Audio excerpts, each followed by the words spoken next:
begins with going to war. And it's chapter 20, Ki tetzei lemilchama, when you go to war. That's how this Torah portion begins. Ki tetzei lemilchama al oivecha, when you go to war against your enemy. V'ra'ita sus v'rechev am rav mimcha, and you see a horse and rider. You see horses and chariots. It's really singular, but the translation became plural. When you see horses and chariots, that was the ultimate weapon in ancient times. I mean, think about it. Are we concerned about horses and chariots today? No, not really, because the charioteer had an arrow. That was his ultimate weapon, horses and chariots. Im rav mimcha, a force or a people greater than you. In other words, here come a whole bunch of horses and riders and lots of soldiers. Lo tira, do not be afraid. Mayhem from them. Ki Adonai Elohecha imcha, because the Lord your God is with you. Hama'alcha, the one who brought you up, Me'eretz Mitzrayim, from the land of Egypt. Hama'alcha, remember him, the guy, the deity who brought you up from Eretz Yisrael, from the land of Israel. So the first thing is that there are people who are greater than you, that bigger than you, more fearful than you. There are forces that are going to be larger than yours, and they're going to be awesome and terrifying for the times. But have no fear of them, for God, the God who brought you out of the land of Egypt, which was thought to be impossible at that time, that God is still with you. So the first element of going to war is lack of fear, because it's not lack of fear. I mean, to say to someone, have no fear of war is as stupid as it gets, because war is fearsome. But have no fear because the God who once took care of you in Egypt is also with you. That's a whole different ballgame. No one has abandoned you. God has not abandoned you. You are going to be under God's protection. So here, the whole idea of this most terrifying thing that can happen in one's life, namely warfare. Warfare is more frightening to the people than disease, than pandemic, because warfare ultimately sweeps through the land and kills off everybody, or takes you to a place you don't want to live, or takes you in such a way that you can hardly survive it. So have no fear. And then something else happens, because now we have the rules and the regulations concerning what you do before you go to war. So verse 2 comes along, right? Have no fear, God is with you, followed by V'haya kikarvchem el hamilchama. Before you draw near to war, before you engage in battle, v'nigash hakohen. That's a strange form of gasha, of bringing near. It's almost like the priest shall be drawn near to you. The priest shall be presented to you, shall come close to you. Not just come forward. It's passive tense. It's almost the priest will be set in front of you. I don't know. Is he going to be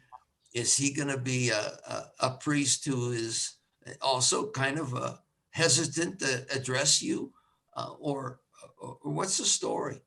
It would seem to me that should be an active verb and not a passive verb, but it's passive. So a priest will be presented to you, v'diber el ha'am, and he shall address the troops. It's interesting how this, according to the Talmud, this priest is a special priest. He specializes in battle. He's called a mashuach milchama. He's called the one who the specialty priest of warfare. And from this we get the whole idea of chaplaincy, of the war minister who takes care of the troops before, during, and after battle. And he shall address the troops. Rashi says he has to speak to the troops in Hebrew, in the holy language, that he can't just speak to them in their vernacular if it's, if their vernacular should be Aramaic or something, or some other cognate. He has to speak to them in Hebrew. He has to address them in the language of God, in the holy language, so that they understand that his words have a holiness attached to them. But here we have the whole idea of the divine invoked upon the people about to go to battle.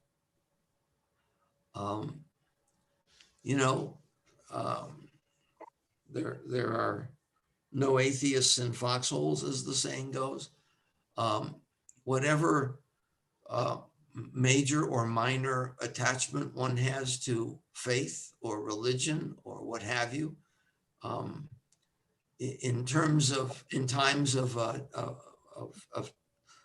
potential terror, there has to be a calming effect before the battle begins. And Torah says that calming effect can come from an understanding and realization that you're not fighting this battle alone, that there's an overriding divine force that is behind you. And the priest who is responsible for delivering the words that will give you confidence and comfort will come out now and will address you in the language of God. And now, what is this priest supposed to say? Well, the priest has a responsibility to connect you to your heritage. This is something that Yoni might really enjoy, because you're not just fighting for yourself. This is not your battle. It's the battle that is undergirded by the word Shema Yisrael. Va'amar aleihim, and the priest shall say to the people about to go to battle, Shema Yisrael, hear, O Israel.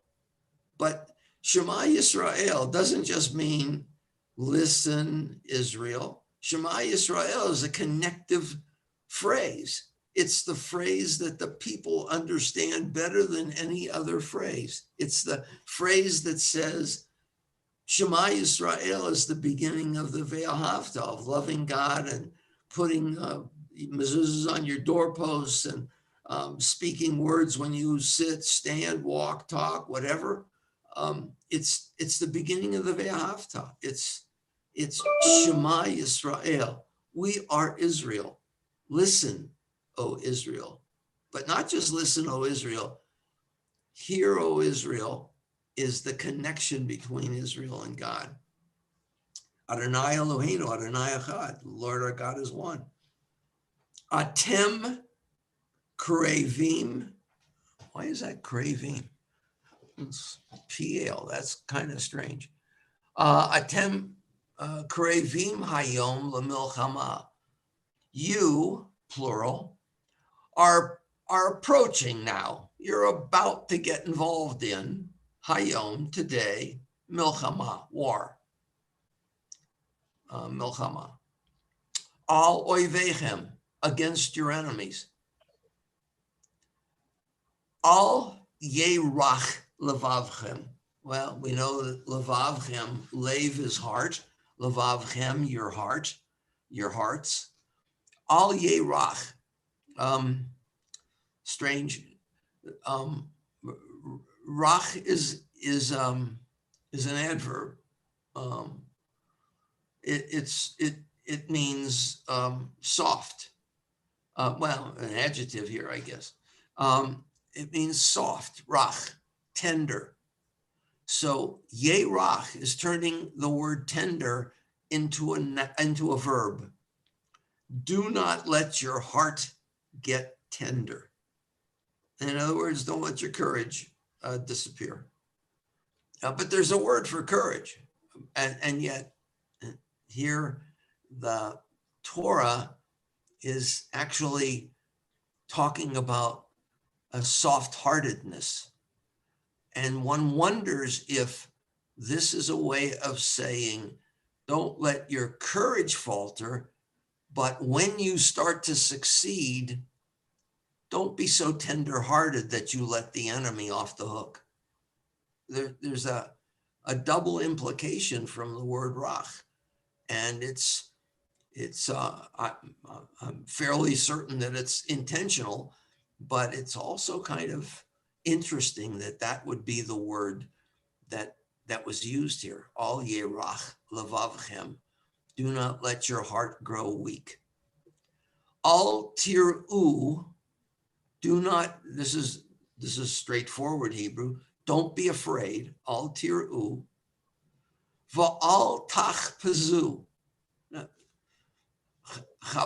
Chafatz or chafaz is not a common,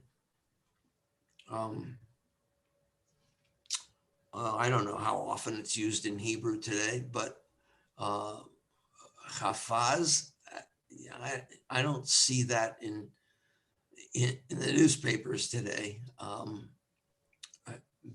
But you know, I'm not living in Israel, so I don't know how often these words are spoken on the street anymore. Al tachpazu, do not be terrified.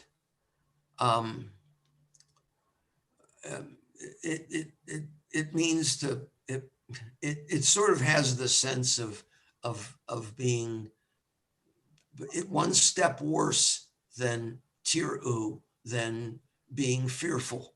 It's tachpezu means don't rush into a war. Yeah. Tachzevu, it means to rush. Really? Yeah. Can you use it in a sentence?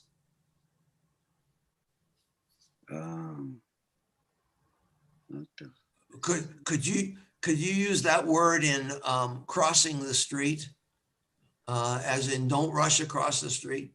Yeah. Yes. Yes. Definitely. Yeah. You would say that? Yeah. Al tachpaz derech harachov or something like that. Yeah. תחזבו לעבור את הכביש. Sure. Oh, okay. All right. Don't rush into war, and yet the word also means to be terrified. So, I don't know what the nuance there is, because it's talking really about fear here. Don't lose your courage. Don't be afraid. Don't be terrified. And then the last word, al ta'artzu, don't. Aratz is to quiver, to quake, to shake, to tremble, to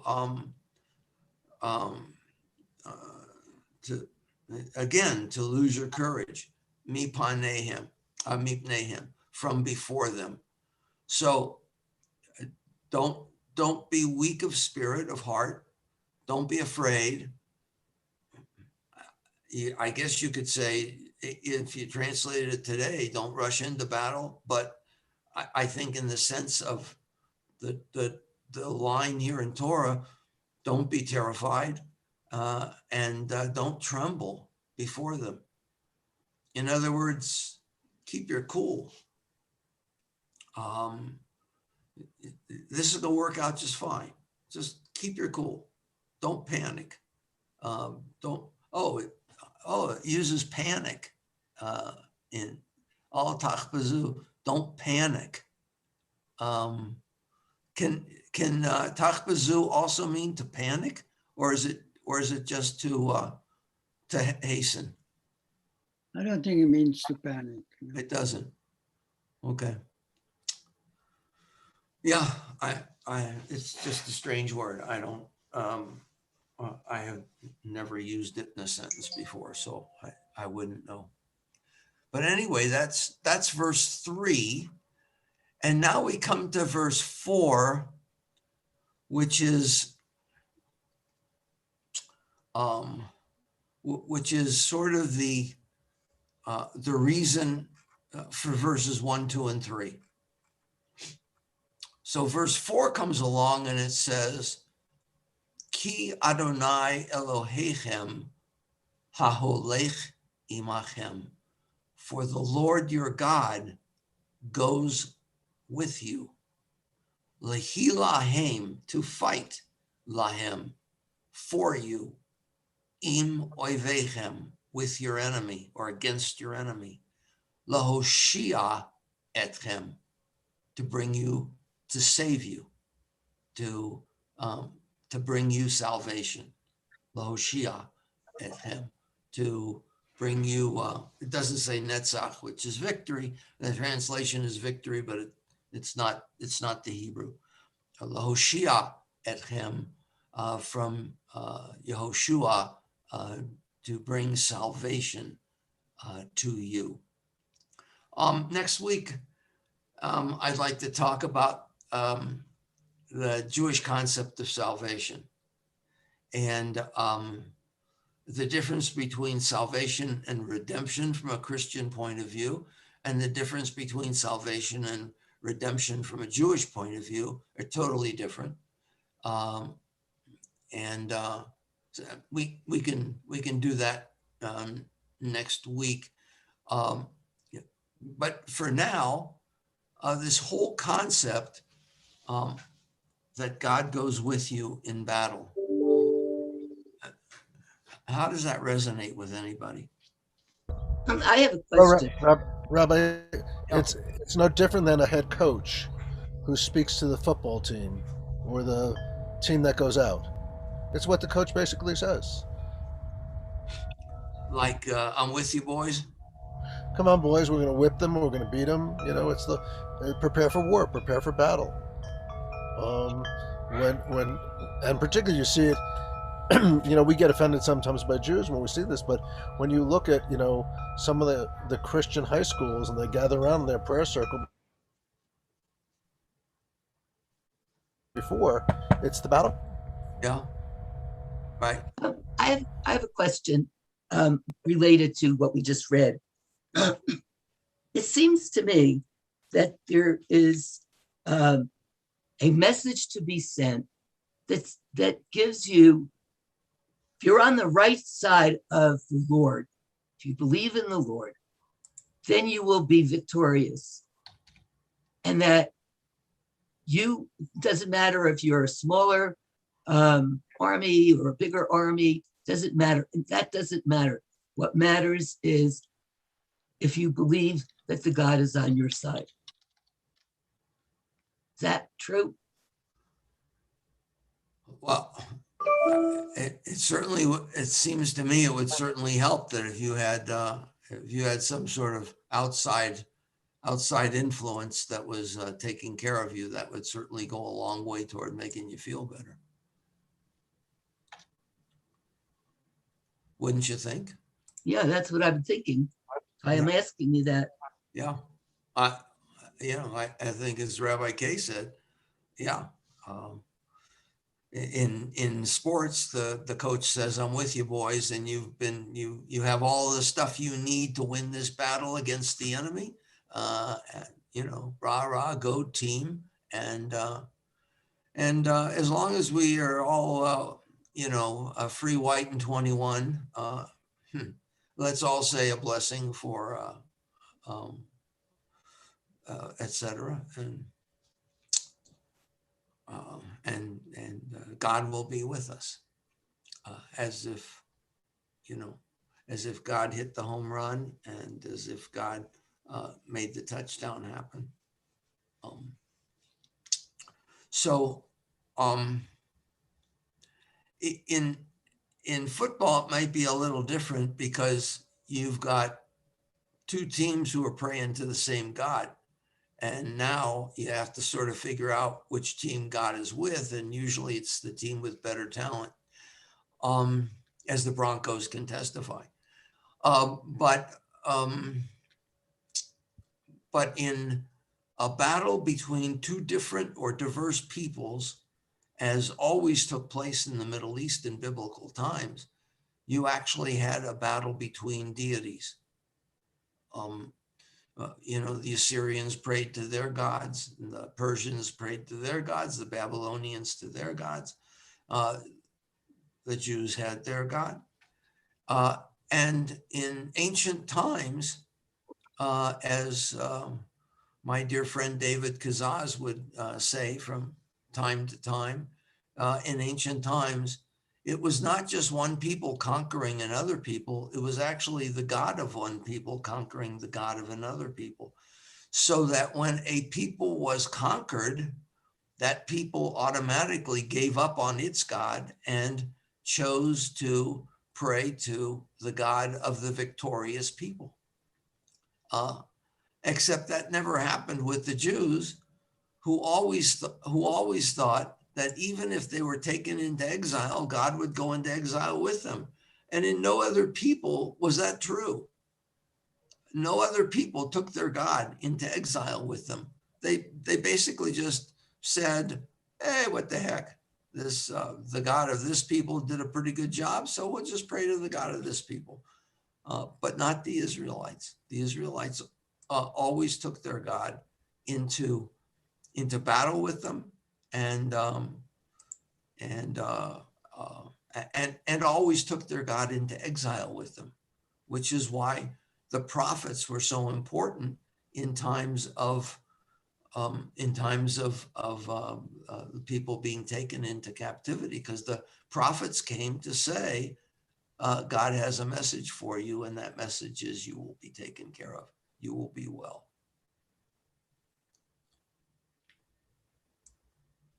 Okay. And so can we wish for a victorious Shavuot? Yeah. Yeah, well, for everybody, a victorious Shavuot.